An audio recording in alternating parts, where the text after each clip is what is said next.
ازي አገልግሎት ድምጺ ሰላምና እዩ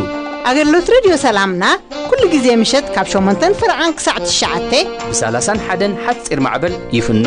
ሎሙውን እዋናዊ ጉዳያት ዝብል መደብ ሒዝና ቀሪብና ኣለና ካብ እግዚአብሔር አቡና ጸጋን ሰላምን አኻትኩም ይኹንና ክብራትን ፍትዋትን ተኸታተልትና ንሎሚ ፈለማ ሰሪዕና ያዘሉና ሓውና ፓስተር ኢሳያስ ኢያሱ ቃል አምላኽን አማንን ዝብል አስተምሮ ንሎሚ ቀዳማይ ክፋሉ ከቅርበናዩ አቢርና ንከታተል ጊዜ አሻሕ መልአኽትኻ እና ዘመሩልካ ቅዱስ ቅዱስ ቅዱስ እናበሉ እና ሰገዱልካ ሲንካይ ኮንኮን ተማዕሉ مسكناي سينكاي كونكان نخفسن كوت ركودن سي سينكاي كونكان تمعلو مسكناي سينكاي كونكان نخفسن كوت ركودن سي تفتو إخا تفتو أنا سيقر بني تفتو تبهقو إخا ندمت سي بزوحي زقرم تبهقو تفتو إخا تفتو أنا سيقر مني تفتو تبهقو إخا ندمت سي بزوحي زقرم تبهقو إنكا فتح حيو مسكاناي إنكا بحكايو ليتن معلتن كسو الكاي أنس نمني ليو إنكا فتح حيو مسكاناي إنكا بلنخايو ليتن معلتن كسو الكاي أنس نمني ليو حكو زفتو زي باللي زايدا حكو زفكرو زي باللي أمسكنكا ملوء زماني ملوء زماني لعلي حكو زفتو زي باللي زايدا حكو زفكرو زي باللي أمسكنكا ملوء زماني ملوء زماني ካብ እግዚአብሔር አቦናን ካብ ጎይታናን መድኃኒናን ኢየሱስ ክርስቶስ ጸጋን ሰላምን አኻትኩም ይኹን ክቡራት ተኸታተልቲ ሬድዮ ሰላምና ከመይ ቀኒኹም ኣለኹም ኣነ ሓውኹም ጓሳ ማሕበር ኢሳያስ ኢያሱ ንሎም ማዓንቲ ድማ ብተኸታታሊ ቃል አምላኽን አማንን ብዝብል ሓሳባት አርእስቲ ትምህርቲ ሒዘ ናባኹም ቀሪበለኹ ሰናይ ምክትታል ሓቢርና ንጸሊ ቅዱስን ዘለዓለማውን ዝኾንካ እግዚአብሔር አምላኽናን አቦናን እንሆ በዚ መዓልቲ ድማ ካብቲ ሕያው ዝኾነ ምሕረትካን ሳህልኻን ህይወት ዝህብ ጼርካን ደጊፍካን አብጽሕካን ኣለኻሞ ነመስግነካ ኣለና አምላኽና እግዚአብሔር ሕጂ ድማ ሕያው ቃልካ ክንሰምዕ ተኣኪብና ኣለናሞ ነዚ ሕያው ቃልካ ድማ ክትባርከልና ኣብ ህይወትና 130 ንክፈሪ ንዕኡ ክንሰምዕ ድማ ልቦናና ክትከፍተልና ንጽልለና ኩሉ ግዚኡን ሰዓቱን ንዕኻ ሕሊፍና ንህበካ ብስም እግዚአብሔር አቦን ወድን መንፈስ ቅዱስን ሓደ አምላኽ ንጽሊ አሜን ቃል አምላኽን አማንን ብዝብል ሓሳቢና ክንካፈል ቃል አምላኽን አማንን ዘለዎም ርክብ ኣዝዩ ዓሚቑን መሰረታውን እዩ አማኒ ብዘይ ቃል አምላኽ ከዓቢ ክጸንዕ ወይ ፍቃድ አምላኽ ክፈልጥ ኣይክእልን እዩ ቃል አምላኽ ንአማኒ ከም ምግቢ ብርሃን መስትያት ሰይፊ ከምኡን ዘርኡ ኮይኑ ተገሊጹሎ እዚ ኩሉ ነገራት እዚ ኣብ ህይወቱ ክህሉ ተዳኣ ኮይኑ ናይ ግድን ምስ ቃል አምላኽ ዘለዎ ርክብ ድማ ብኡ መጠን ዓሚቕ ክኸውን ይግባእ ንኽዓቢ ንኽጸንዕ ፍቃድ አምላኽ ድማ ንኽፈልጥ እዚ ኩሉ ነገራት እዚ ኣብ ህይወቱ ብኸምኡ ስኢሉ ክመጽእ ኣይክእልን እዩ እንታይ ደኣ ካብቲ ሕያው ዝኾነ ቃል አምላኽ እናተመገበ እንድሕር ደኣ ኸይዱ ግን ክዓቢ ይኽእል ክጸንዕ ከምኡውን ንፍቃድ አምላኽ እንተኽገብር ፈለሊ ይኽእል እዩ እንተዘይዓብዩ ናይ ቆልዓ ህይወት ሒዚኡ ክቕጽል እንተዘይጸኒዑ ድማ ክወድቕ እዩ ፍቃድ አምላኽ ተዘይፈሊጡ ድማ ክጋገይ ስለዚ እዚ ኩሉ ነገራት እዚ ኣብ ህይወቱ ምእንቲ ክህልዎ ቃል አምላኽ ምስ አማን ዘለዎ ርክብ ኣዝዩ ዓሚቕ ምዃኑ ተረዲኡ ንቃል አምላኽ ግዜ ክህብ ከም ዘለዎ ኢና ክንርዳእ ንኽእል ካብዚ ብምቕጻል እምበኣር ኣብ መንጎ አማንን ቃል አምላኽን ዘሎ ርክብ ገለ ነጥብታት ክንርኢና ቀዳማይ ነጥቢ ቃል አምላኽ ንኣማኒ ህይወት ይህብ ጎይታናን መድሓኒናን ኢየሱስ ክርስቶስ ኣወንጌል ማቴዎስ 4 ምዕራፍ 4 ኢየሱስ ግና ሰብ ካብ ኣፍ ኣምላኽ ብዝወፅእ ኩሉ ቃል እምበር ብእንጌራ ጥራይ ኣይነብርን ጽሑፍ ኢሉ መለሰሉ ይብል ኣብቲ 40 መዓልትን 40 ለይትን ብጾምን ጸሎትን ኣብ ዝነበረሉ እዋን ዲያብሎስ መጺኡ ምስ ፈተኖ እምበኣር ነዚ እምኒ እንጌራ ክኸውን ኣዝዝ ምስ በሎ ምንባር ብምብላዕ ናይ እንጌራ ጥራይ ዘይኮነስ ምንባር ናይ ሓደ ሰብ ብቃል አምላኽ ከም ዝኾነ ህይወት ናይ ወዲ ሰብሲ ኣብ እንጌራ ጥራይ ዝተመርኮሰት ዘይኮነሲ እንታይ ዳ ቃል አምላኽ ድማ ንሓደ ኣማኒ ኣዝዩ ኣገዳሲ ምዃኑ ዘብርህ ሓሳብ ጎይታ ኢየሱስ ክርስቶስ መሊሱሉ ካብ ኣፍ አምላኽ ብዝወፅእ ኩሉ ቃል እምበር ብእንጌራ ጥራይ ኣይነብርንዩ ይብል ስለዚ እቲ ቃል አምላኽ ህይወት ዝህብ ከም ዝኾነ ኢና እንርዳእ ከምቲ ሰብነትና ምግቢ ዘድልዮ ነፍስና ድማ ቃል አምላኽ የድልያይ ቃል አምላኽ ዘይበልዕ ኣማኒ ብመንፈሳዊ መዳይ ይደክም ከምቲ ብስጋዊ ነገራትና ክንበልዕ ኢልና ኣብ መዓልቲ 3 ግዜ ይኹን ከከምቲ ዝረኸብናዮ መጠን እንበልዕ ከምኡ ድማ ሓደ ኣማኒ እዚ ቃል እዚ ህይወት ዝህቦ ስለ ዝኾነ ኩሉ ግዜ ነዚ ህይወት ዝህቦ ቃል ክበልዖን ክምገቦን ክኽእል ኣለዎ ብኻልኣይ ነጥቢ ድማ ቃል አምላኽ እምነት እዩ ዝወልድ ኣብ ሮሜ 10 ምዕራፍ ጥቕሲ 17 ከም ዝብል ቃል ኢና ንረክብ እምበኣርሲ እምነት ካብ ምስማዕ ድማ ብቃል ክርስቶስ እዩ ይብለና እምነት ብስምዒት ወይ ብተመክሮ ኣይትህነጽን እያ ብቃል አምላኽ ያ ተዓቢ እቲ ኣማኒ ብዝያዳ ቃል አምላኽ ክፈልጥ ከሎ እምነቱ እናዓበየ ይኸይድ ክቡራት ተኸታተልቲ ሬድዮ ሰላምና ከምቲ ኣብ መእተዊ ዝገለጽክዎ ሓደ ኣማኒ ብዘይ ቃል አምላኽ ክዓቢ ኣይክእልን እዩ ከም ዝበልናዮ እምነቱ እናዓበየ ክኸይድ እንተደኣ ኮይኑ ብምልኣት ድማ ንቃል አምላኽ ዝተወፈየ ግዜ ክህልዎ ክኽእል ኣለዎ እምነት ካብ ምስማዕ ስለ ዝኾነ ምስማዕ ድማ ብቃል ክርስቶስ እዩ እምበር እታ ናይ ብሓቂ እምነት ኣብ ህይወቱ ክትዓይን ክትሰርሕን እንተደኣ ኮይና ምስ ቃል አምላኽ ዘለዎ ግዜ ዓሚቕ ክኸውን ክኽእል ኣለዎ ምስ ቃሉ ግዜ እንድሕርዳኣ ዘይወሲዱ እምነቱ ከምኡ ዓሚቕ ክኸውን ኣይክእልን እዩ ኣብዚ ምድሪ እዚ ክመላለስ ከሎ ጎይታ ብክልተ ነገር ተደኒቑ ነይሩ በቲ ሓደ እምነቶም ልዑል ዝኾኑ ሰባት ነይሮ ብእምነቶም ድማ ኣዝዩ ተደኒቑ ነይሩ ካልኣይ ድማ በቶም ጎደሎ እምነት ዝነበሩ ድማ ኣዝዩ ተደኒቑ ነይሩ እምነት ኣብ ህይወት ክርስትና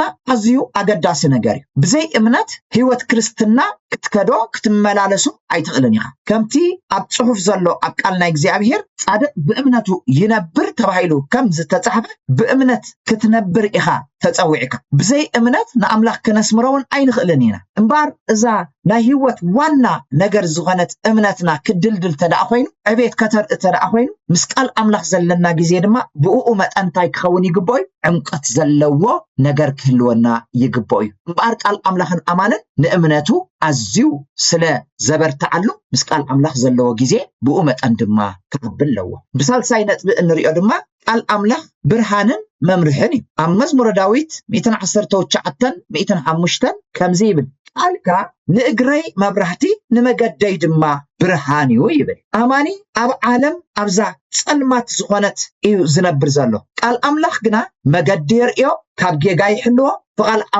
ፍቓድ አምላኽ ድማ ንመገዱ የርእዮ ለዚ ቃልካ ንእግረይ መብራህቲ እዩ ክብል ከሎ እቲ ቃል እንድሕር ደኣ ምስኡ ኣሎ ኮይኑ ኣብ መገዲ ሁሉ መብራህቲ ኣለዎ ማለት እዩ በዚ ምድራዊ ነገር ክንዛረብ ተደኣ ኮይኑ መብራህቲ ዘለዎ ቤት መብራህቲ ዘለዎ መገዲ ሰብ ንኸይዕንቀፍን ንኸይወድቕን ቀጢሉ ጉዕዝኡ ክቕፅል ከይጋገውን ይገብሮ ኣንፈቱ ከይስሕት ናብቲ ክበፅሖ ዘለዎ ምእንቲ ክበፅሕ ድማ እቲ ብርሃን ይሕግዞ ወይ ከዓ ይድግፎ ማለት እዩ በኣር ቃል አምላኽ ንእግረይ መብራህቲ ንመገደይ ድማ ብርሃን እዩ ኣብቲ ጉዕዞ ዝኸደሉ ድማ ብርሃን ይኾነለይ ስለዚ ጉዕዞይ ድማ ክስሕት ኣይክእልን ዝብል መልእኽቲ እዩ ዘለዎ እምበር ቃል አምላኽ ብርሃንን መምርሕን ስለ ዝኾነ ሓደ ኣማኒ ድማ ምስ ቃል አምላኽ ዘለዎ ርክብ ዓሚቑን መሰረታውን ክኸውን ይግባእ ብራብዓይ ነጥቢ ቃል አምላኽ ንውሽጢ ሰብ ይገልጽ ኣብ ዕብራውያን 4 ምዕራፍ ጥቕሲ 12 ከም ዝብል ቃል ኢና ንረክብ ቃል አምላኽ ህያውን መስለጥን እዩ እሞ ካብ ክልተ ዝኣፉ ሰይፊ ዝበልሕ እዩ ነፍስን መንፈስን መፈላለዮ ኣካላትን አንጉዕን ክሳዕ ዝፈላለዩ ዝሰጥም ኣብ ምሕላልን ሓሳብ ልብን ከዓ ዝፈርድ እዩ ይብል ኣብዚ ናይ ዕብራውያን ጸሓፊ ብዛዕባ ቃል አምላኽ ክነግረና ከሎ ህያውን መስለጥን ምዃኑ ገሊጹሎ ካብ ክልተ ዝኣፉ ድማ ኣዝዩ በልሕ ሰይፊ ከም ዝኾነ እውን ኣብሪሂልና ኣሎ أمونغو نفس المنفسن مفلا أكالات اندما انتاي زقبر زفلالي انتاي زقبر زستم محلال حساب لبنك انتاي زقبر زفردي إلو دوشت اناي سب قليتو انتاي زقبر زرقي مغانو ينقرنا اللو مالتي انبقار قال أملاح دوشت سبيو انتاي زقبرو زقلتو مننتو يرئيو أبي كم زلو يفلتو نابي يخيد كم زلو بقلت إيو انتاي زقبرلو زبرهالو مالتي قال أملاح مستياتيو أماني مزريو حاتياتو دخامو كمون أب كريستوس زلو حدش معننتو يفلطلو سلازي أب تقالز تتصحفه اندحردا بسقب أنبيبوا مننتو يفلط دخامو يفلط حاتياتو يفلط برتاعيو يفلط أبين بخمين كم استتصوعن انت عين التسفى دما أب قدميو كم زلو وندما كفلط يخل سلازي أوش تسبقاتيو تايزقبر زقالزي زرتع مالتي بحمشاي نطب دما قال أملاخ نأماني انتاي قبر يقدسو أونجيل يوحنس 17 معراف 17 بتحقي قدسهم قالك حقيو يبل بار قال أملاخ نأماني يقدسو يلوطو حدا نجر كردعنا زلوا أبزا بحاتيات زتملأت عالمنا ننبر زلنا أبز مدرزي إنا تملالسنا كلنا دما ببزح نجر كنت تناخف نخلينا أما قدوكا ناخدنا دورو نخرخبنا يخل أمانا بزح حمد ونك هزخلي سلازد ماينا نبغزانا خن أتو خلنا أمانا أبتقدميت أوتينا بتنا يغزاج أما دما أبغزانا أتو سلامنتاي تملو معت دورو نابقرنازو على حسنا يبغزانا أتونينا إذك الأملاخ إزدما بستي أبزا على مزيز قاتمنا بزح دخامنا حاتيات نجراتن كله إذا قال زي كنوسدو خلنا يقدسنا يلوطنا ينصحنا قدسات غير دما أبقدمي يقومنا مقداس مالت ببحرن بكايدان ناب كريستوس ملوات مالت إذا لو تدما بقال أملاخيو زفتصم سقيلو بخمو انتاي قبرني أي متصني بار بحمشاي نطب نريو زلنا دما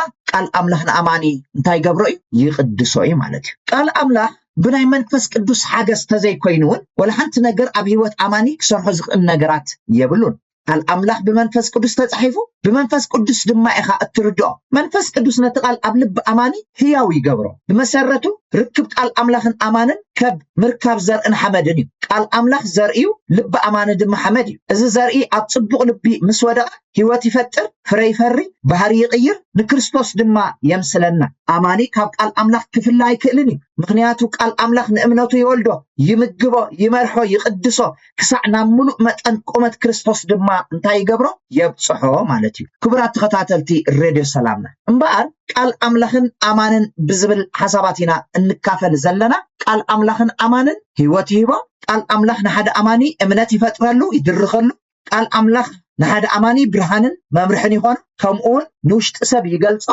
لأمانن تاي قبرو يقدسو بمنفس قدس حيل دما كلن تنقو يقوات أرمو باتي كخدلو زقبا قعزو قدانا نخده نأملاخو نحوغس دما عبز مدرزي يمالالس كبرات تغتاتلتي الراديو سلامنا انبقار قال أملاخ أزيو أقداس مخانو إنا لما أنتي رئينا زلنا انبقار نقال أملاخ معرخ نديك زينا النهبو كمتي أم معلتي زرخبنا يو 3 جزي 4 جزي النبلة كومو دما نقال جزي أبير زقبا جزي كنهبون مسؤو دما أتقبقنا كنفالتن أتقبقنا دما تقاو تتصحيف زلو دما نعنا مخانو تردئنا كنوسدون يقبقناي لو مجزي أبير بزي تزاريبنا الله كبر كلنا أملاخنا يغن انبقار أبزغط زلو جزي دما كالعي معرف ويكفان حزالكم كمتعي سنايك أنا زي أبير مسكولاتنا حبنيون عيم وداس نعخا مزمار كل ساح أبقى غورا محبتاد فيه وين دمتين عخا أسمر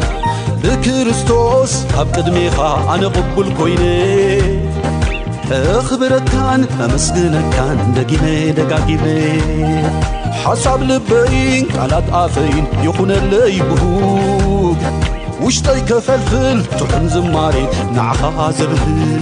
مس أقلو الدمس سلامنا إخم زلخم وزينا نفكركم كبراتن فتواتن سمعتنا بمقصالتي بتخطاتالي مس حواتنا باستر سيراك تصفى مكاعلن باستر مكونن قبرز قابهرن نقرب لكم ሓበራዊ ዘተ ኣብ ራእይ ዮሃንስ ምርኩስ ብምግባር ካብኡ ተበጊስና ድማ ዝተፈላለዩ ኣርእስታት ብምልዓል ንገብሮ ዘለና ዘተና ሒዝና ቀሪብና ዘለና ክትከታተሉና ብኽብሪ ንዕድመኩም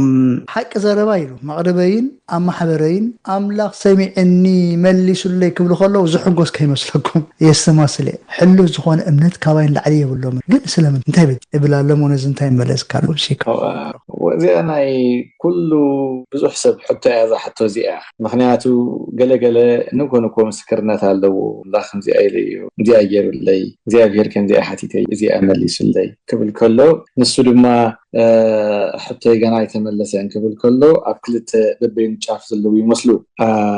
እግዚኣብሔር መጀመርያ ኣምላኽ ኩሉ ስጋ ዝለበሰ ኣምላኽቶም ዝምልሰሎም ዘሎን ኣምላኽቶም ዘይምልሰሎም ዘሎን ኣምላኽ ኩሎም ወይ ከኣምላኽ ኩለና ምክንያቱ ኣብ ትንቢት ኤርምያስ ኣነ ኣምላኽ ኩሉ ስጋ ዝለበሰ ሕጂ ናይ ገሊኡ ዝምለስ ናይ ገሊኡ ዝምለስ ዘይምለስ እንታይ ስለ ዝኾነ እዩ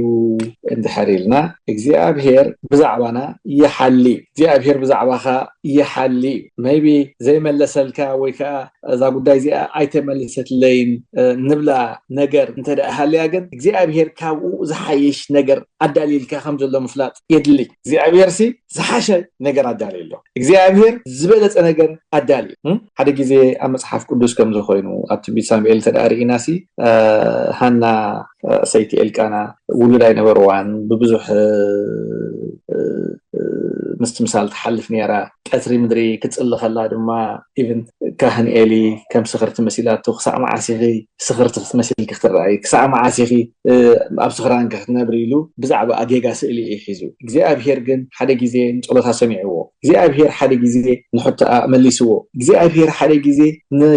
ናይ ዘመናት ሕቶ መሊስዎ ሕጂ እንታይ ይኽብል ደለ ቀልጢፉ ስለዝመለሰልካ ትኮሪ ያብልካ ዶንጉ ስለስተመለሰኻ ርእስኻ ክሰድን ይብልካ እግዚአብሔር بمدب ጊዜኡ ናዓኻ እግዚአብሔር بمدب ጊዜኡ ናዓኺ ዝሓሸ መደብ ኣለዎ ምክንያቱ ኣነ ዝሓስበልኩም ዘለኹ ሓሳብ እፈልጠ መጽሓፍኩስ أنا سأحسبلكم ذلك حسب الفولتة ما فتسمتان تسفهم كبكم سحسب الحنبر نايكفو أيكون نبي الجزائر ويتسرع ترى الجزائر سحسبلنا حسب بزعبنا زل هو مدب بقى مخام فلات اللي محاوي نايكالوت مسكرنا تسمع خلقها نايكالوت أملاخ مليس لك تسمع خلقها كتقول أمرهم زي كونس الجزائر زحشة نجار حيد لك خم الله حسيبك الجزائر زحشة نجار دال خم الله حسيبك لبخاب ويتا بتقبل مغنياتو نسو أملاخ كل سجى لبسه سلزخونه ناتكات فلاتون እግዚአብሔር ምድብ ጊዜ ከም ዝመልሶ ገዛን እግዚአብሔር መስገን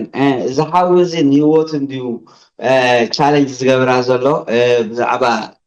ካልኦት ዘሎ ኣራያ ብዛዕባ ሩስ ዘሎ ኩነታትን እዩ ዘወዳድር ዘሎ ቀዳማይ ተገበረለይ ነገር የለን ዝብል ዘሎ I think ምኽፋት ዕንቲ የድልዮ ሓደ ሰብ ኣብ ጎይታ መጽ ተገበረለይ የለን ክብል ኣይክእልን እዩ ዝብል እምነት ኣለኒ نبعلو نعمل خليط وقال عمل خليط ولا قال لي كون أنا عمل خطفطه عمل زي قال يسألك كون عمل خطفطه مدحان خليط له هيك زي عليه نجار خليط له بس نجار خليط رقيب ولا زي تجبر اللي تبل قاقة قرب تزمر مرات بقت يا إيبل عن قدامي بزعبال زارسو كمر مرز ولا نجار تغيروا اللي زي تجبروا النجار ولا حدا يلا بيوت من بعد وسنة እግዚአብሔር مزمور داوود 13 ተገይሩልዩ مزمور داوود 9 ተገይሩልዩ بوحد እኳ بوحد سي ከምዚ ለኽዛረብ ኮሎሲ እዚ ነገር እዚ ኣብ ህይወት ስለዘለይ ስለዚ ግና ኣብ ሕዋት ግን እዚ ገይሩለይ ዝብል ዝረአዝ ዘሎ ኤክስትራ ዝመስል እንታይ ማለት እዩ ምናልባት ገለ ሰባት ነዊሕ ዓመት ኣይወለዱን ጸኒሖም ምኾኑ ወጸልዮም ካ ወሊዶም ኮንሰም መخلو ዋይ ታገይሩሎም ጥራሕ ወስዳሎ ንስግም ምናልባት ውሉድ ይልዎ ኾን ስለዚ ብዛዕባኦም ኣይሕጎስን የዝብል ዘሎ ቋንቋ ተቀዳሜቲ እዚ ቁኑዕ ምዃንካ ገር ምዃንካ ጎይታ ባረክ ግን ንዓፈ ትሻ ፍቕሪ ናይ ካልኦት ያትፈጉስ ብዛዕባኦም ኣይኮንካንኮ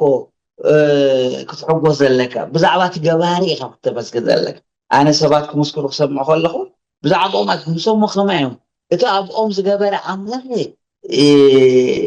من قست أملاخ كبر أملاخ مجنان أملاخ صرح أملاخ برأي هبتي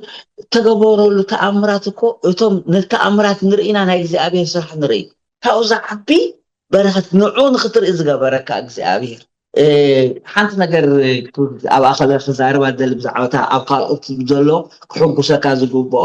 ንስኻ ኣብኦም ከም ተገበረሉ ትሰምዕን ትርእን እንተሊኻ ኮንካ ንስኻ ዕድለኛ ኢኻ ምክንያቱ ዮሃንስ መጥምቅ ክዛረብ ከሎ ኢሎ እቲ መርዓ ዘላቶ መርዓዊ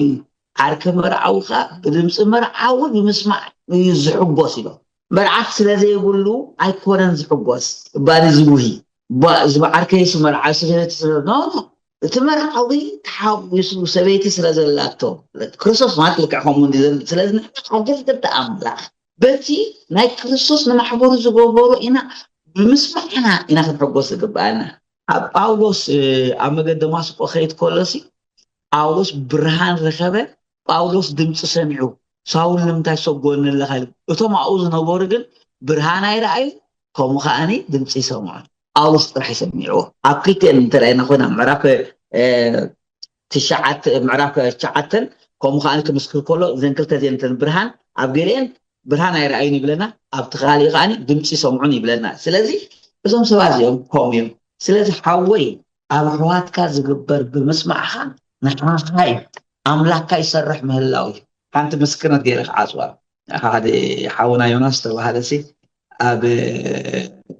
ተሰናይ እንዳኸዱ ከሎስ ደበት በጥሙን ኢሎ ኣቦይ ዝገብር ኢሎ ኣቦይ ዝገብር ስለዚ በርቂ ምዃኑ እንታይ ኮይኑ ይኮነ ኣቦይስ ዝገብር ስለዚ ኣቦኻ ይገብር ኣሎ ተሓጎስ ባይበለካ ሕቶ እንተልዩካ ከዓ ኮይኑ ኣነስ ሕቶ ስለ ዘለኒ ኣብኦም ስለምንታይ ተገበረን ኣባይ ግን ኣሎ እንተልካ ኮይንካ ኤልሳቤጥን ዘካርያስን ክሳብ እርጉኖም ጸልዮም ኣይተሰምዑን ኩሉ ጸሎቶም ግን ይስማዕ ነይሩ ኣብ መወዳእቱ ንዓለም ለውጢ ዘምፅእ ንኩሉ ሰብ ናብ ቤት መቅደስ ዝመፅእ ናብ ምድረ በዳ ሲሒቡ ኣዘጠመቐ ጅግና ዝኾነ ናይ እግዚኣብሔር ሰብ ቅድሚት ንጉስ ዝኸይድ እዮም ወሊዶም እዚ እቲ ናይ ነዊሕ ዘመን ጸሎቶም ስለዚ ምናልባት ኣጀንዳ ኣልዩካ ጾር ኣልዩካ ዘይተመለሰ ኮይኑ ዝኸምኡ ዘብለካ ኣልዩ ጎይታ እሙን ብስም ኢየሱስ ክርስቶስ ዝጸለኻዮ ጸሎት ኣብ ሰማይ ኩሉ ስሙዕ እዩ ዝዓበየ ድምፂ ጸሎትና ብኢየሱስ ክርስቶስ ኣብ ሰማይ ዓውታይ ስለዚ ዓውታይ ተሰሚዕ እዩ ኣብቲ መንፈሳዊ ዓለም ተሰሚዕ ብክርስቶስ ዝጸለኻዮ ጸሎት መልሱ ግን ኣብ ሰዓቱን ኣብ ግዜን እሙን ባህ ይበለካ ጎይታ ባርካ ፓስተር ሞኪሐወይ ጎይታ ባርካ ፓስተር ሼኩ ሓደ እንታይ ኢሎም ሓይቶምና ኣለዉ ኣብቲ ዝገበርኩሞ ናይ ራእይ ዮሃንስ ዘተ ኣገባብ ጸሎትና ይቕየር ኣሎ ኢልኩም ብፍላይ ንሱ ጥራይ ዘይኮነ ሎሚ ናይ ኦንላይን ጸሎቱ እናበዝሐ ይኸይድ ኣሎ እሞ ሳዕቤኑን ጥቕሙንስ እንታይ ይብለና ኣሎ እሞ ነዚ እንታይ ፓስተር ሼኩ ብጣዕሚ ደስ ትብል ሕቶ መቸም ዘለናዮ ዘበን ቴክኖሎጂ ስለዝኾነ ሰባት ብኩሉ መገዲ ዝቐለለ ነገር እዮም ዝደልዩ ነዊሕ ደቃይቕ ዘዊሮም ዲ ዋላ ትራንስፖርት ወሲዶም ኣብ ቤተክርስትያን መፅኦም ይጽለዩ ነይሩ ይጽለዩ ከኣለው ዘይጽልዩ ከኣለው ሕጂ ኣብ ገዝኦም ኮይኖም በቃ ቴሌፎኖም ከፊቶም ዲ ኣይፓዶም ከፊቶም ከጽልዩ ኣለዉ ሕጂ እቲ ናይ ኦንላይን ምዃኑ እንታይ ይጥቕሙ ተራእልና ምቹእነት ኮንቪነንስ ኣብ ዘለኻዮ ቦታ ኣብ ዝጠዕመካ ቦታ ካልእ ጉዳይካ እንዳገበርካ ስራሕካ እንዳገበርካ ዋኒንካ እንዳገበርካ ይጽልሕ ስለዚ እቲ ኦንላይን ንኸምዚ ነገራት ይጠቅም ብኻልእ ኣዘራርባ ግን ነቲ ንሆ ኣሕዋት ብሓደ ሓቢሮም ክነብሩ ክንደይ ሰናይን ክንደይ ጥዑምን እዩ ዝበሎ ሕብረት ፊዚካል ዝኾነ ሕብረት ግን እንዳቕሃሞ እንዳቐትሎ እዩ ዝኸይድ ዘሎ ክንጽሊ ከለና ክንሓብር ከለና ሰብ ምስ ሰብ ክተናኸፍ ብግዲ እዩ ሰብ ንሰብ ገጽ ሓዊ ገጽ ሓፍቱ ክርኢ ብግዲ እዩ ሕጂ ኣየና እቲ ዝበለፀ እንተደኣልና እቲ ብኣካል ኮንካ ሓቢርካ ምጽላይ ብሓባር ኮንካ መጽናዕት መጽሓፍ ቅዱስ ምግባር ብሓባር ኮንካ ምምኽኻር ኣብ ሓደ ጣውላ ኮንካ ምዝራብ እቲ ዝበለፀ እዩ ምክንያቱ ገጽ ንገጽ እናተረኣኻ ፊዚካሊ ትራኸብ ስለዘለኻ ብዙሕ ዘዕየ ነገራት ኣለዎ ንዑ ከዓ መርፃን እቲ ናይ ኦንላይን ጸሎት ዝበሃል ግን ካብቲ ሕብረት እንዳፈለየና እዩ ዝኸይድ ዘሎ ዘሎ ብምክንያት ናይ ኮቪድ ኣቢሉ ዝተጀመረ ናይ ዙም ኣኼባታት ክሳብ ሕጂ ምምላሱ ሲኢናን ኣብያተ ክርስቲያናት ከመይ ሽገራ ከም ዘለዋ ይፈልጡ እዩ ዋላ ተመሊሱ ከለቶም ሰባቱ ኣይወጡን ናት ናይ ጸሎት ሕብረት ዙም እንተዳ ጌርካያ ግን ካብ ገጾም ኣቱ ሕጂ ጥቕሚ ኣለዎቲ ኦንላይን ጸሎት ጉድኣት ከኣለዎ ጥቕሙ ምቹእነት እዩ ጉድኣቱ ግን ካብቲ ሓቀኛ ሕብረት ሕዋት ግን ዝፈልስ ስለዝኾነ ኣዝና ክንጥንቀቐሉ ይግባአና ዝከኣል እንተዳ ኮይኑ ብሓቂ ዘድሊ ምዃኑ ፈሊጥና በኣካል ብሕብረት ክንራኸብ ይግባአና እሞ ጥቕሙን ጉድኣቱን ተዛሪበለኹ መስለኒ ጎይታ ባርክ ፓስተር ሲኮ ጥቕሙ ተዛሪብ ካለኻ ጉድኣቱን ተዛሪብ ካለኻ ጎይታ ባርክ ማለት ንሕብረትና ዝኾነ ነገር ይህብሉን ብላይ ከዓ ዝደለና ሕጂ ናይ ቴክኖሎጂ ዘመን AI ዝበሃል መፅሎ ንኩሉ ነገር ዝትከኣልካ ማለት እዩ ዝምረልካ ሰብከልካ አላም ግን ኣዝዩ ሓደገኛ እዩ ናይ መወዳእታ ዘመን ከዓ ስለዝኾነ ብጣዕሚ ክንጥቀመሉ ኣብቲ ክንጥቀመሉ ዝግባአና ብርግጽ ክንጥቀመሉ ክንከኣለና ብጥበብን ምስተውዓልን ክንጥቀመሉ ክንከኣለና ኣብቲ በኣካል ክንረኸበሉ ዝግባአና ግን በኣካል ተራኺብና ኣምልኾና ክንገብር ክንከኣለና እዚ ናይ ኦንላይን ዋላ ተሓታትነቱን የብሉን መብዛሕትኡ ተሓታትነቱን የብሉን ዝርኤካ ሰብ የለን በዓል ብላይካ እናገበርካስ ክትገብር ትኽእል ኢኻ እሞ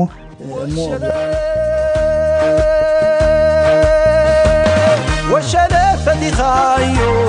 ንድምፀይ ቢካዮ እንካ ኣምልኾ ይውሰዶ በይንኻ ባሓቱ እንካ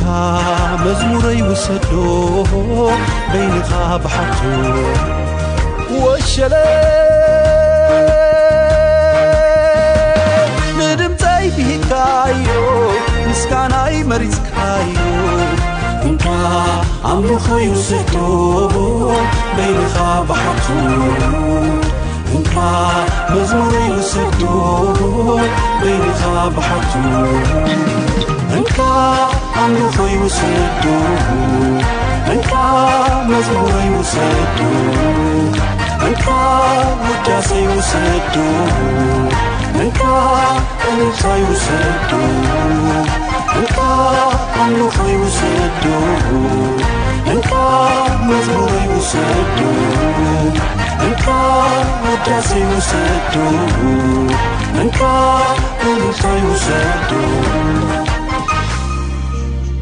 ወለዲ መርገም ሓዲግና ስለ ደቅና ናብ ጸሎት ንመለስ ሐዋርያ ጳውሎስ ኣብቲ ኣብ መወዳእታ ዘመን ክፉእ ዘመን ከም ዝመጽእ ጠንቂቕና ኣሎ ስለዚ ነቲ ኣብ መንጎናን ኣብ መንጎ ደቅናን ተፈጢሩ ዘሎ ናይ ዕድመ ጋግ ንኽንርድኦም ከይከኣለና ኣእዛናን ደገ ልብናን ከፊትና ንኽንሰምዖም ምእንቲ ስለ ገዛእ ርእስና ምኹሉ ንጸሊ ብሰንኪ ኣብ ኩሉ ኩርናዓት ህይወት ዘጋጥሞም ጸቕጢ ወጥሪ ፍርሂ ምሽቁራር ካብ ዘይደልይዎ ሓደገኛ ውሳኔታት ድሒኖም ቅርዑውን ጥዕን ንርሑቕ ዝዓለመ ህይወት ንኽመርሑ ንጸልየሎም ካብቲ ኣብ ልዕሊ መንእሰያት ተፈንዩ ዘሎ መንፈስ ናይ ርክሰት ዕብዳንን ግብረ ሰደማውነትን ካልእን ንኽዕቀቡ ነቲ ሓቀኛ መገዲ ኣምላኽ ክረኽብዎ ብዕረፍቲ ንኽመላለሱ ነቲ ኣብዛ ዓለም እዚኣ ዝገዝእ ዘሎ ክፉእ መንፈስ ብንጹር ኣልልዮም ካብ መርበቡ ሓራ ኮይኖም ነቲ ጽቡቕ ብምድላይ ህይወቶም ኣብ ትሕቲ መንፈስ ቅዱስን ቃል ኣምላኽን ንኸግዝኡ ንጸልየሎም ካብ ትዕቢትን ትምክሕትን ርሒቖም ንገዛእ ርእሶም ትሕት ብምባል ንገጽ ዓበይቲ ክፈርሁን ከኽብሩን ንጸልየሎም ደጋጊምና ንጸልየሎም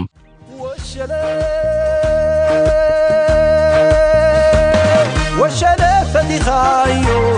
ንድምፀይ ቢካዮ እንካ ኣምልኾ ይውሰዶ በይንኻ ባሓቱ እንካ መዝሙረይ ይውሰዶ በይንኻ ባሓቱ ወሸለ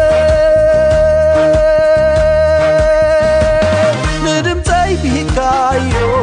ምስጋናይ መሪፅካዮ እንካ ኣምልኾ ይውሰዶ በይንኻ ባሓቱ እንካ መዝሙረይ ይውሰዶ በይንኻ ባሓቱ እንካ ኣምልኾ ይውሰዶ እንካ መዝሙረይ ይውሰዶ ክቡራት ሰማዕትና ኣገልግሎት ድምፂ ሰላምና ኢኹም ክትከታተሉ ጸኒሕኩም ብኢንተርኔት ንእትከታተሉና ኣብ መርበብ ሓበሬታ www.salamna.org ትረኽቡና ከምኡውን ብፌስቡክን ብዩቲዩብን ኣብ ቮይስ ኦፍ ሰላምና ትረኽቡና ሕቶ ርኢቶ ወይ ከዓ ከተበርክትዎ እትደልዩ ሓበሬታ ምዝህልወኩም voice of salamna@yahoo.com ኢልኩም ስደዱልና ጽባሕ ነጸብራቕ ህይወት ዝብል መደብና ክትከታተሉ ብኽብሪ ንዕድመኩም ምሕረት ከንዲሞ ኣብዘብፂሑና ኣነን ቤተይን ክንዝምረልካይና ሳህሊ ከንዲሞ ኣብዘብፂሑና ኣነን ቤተይን ክንስዕስዓልካይና ብጸጋ ኸሊልካ ነዘወኪዕካና ኣብ ቅድሚ ጽላትና ማዲ ሰሪዕካ ከይኮነ ኸሎ ግደ ከነመስግነካ يتعم يحسن من كم سكنانا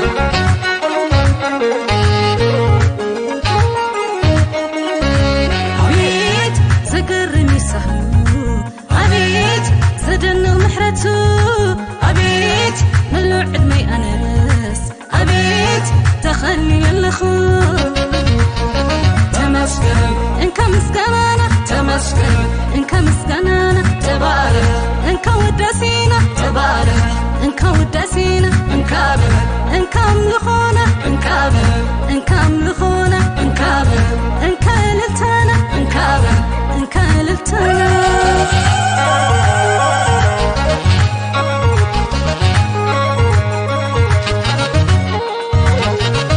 نعخا بمفرح سفرحا ما يفرح نعخا ممسكن مكرم رامي فرس بتصكن قدسنا بخل علتنا بزي فرحات قويتك أنا منخكاينا برعد المنكت قطن بحقصنا علل عبرتع من نوات نزمر معلل استنفس مغلكا يجفلق تقبل قينا بتبح بيد السوق خبر